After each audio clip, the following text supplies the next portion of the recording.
Advantage pag may in-house na technician. Ang technician ko, tulog na yan kanina. Walang lamig yung aircon niya. Kaya ayan. Mahal bayad dito. Ito lang yung in-house na mahal ang bayad.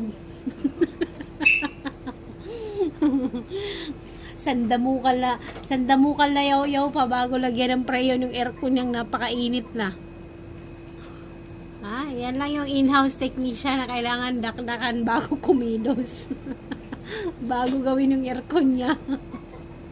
Partida yan sarili ng aircon yan. Pahirapan pa. Bubulwak ka na.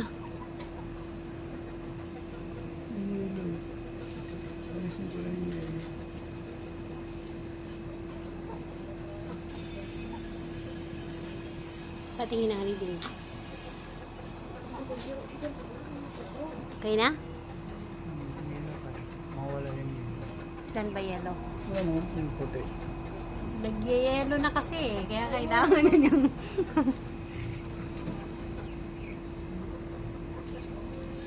time check, it's 10:30 p.m.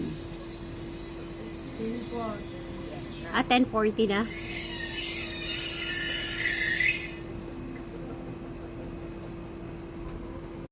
Nagyayelo pala siya.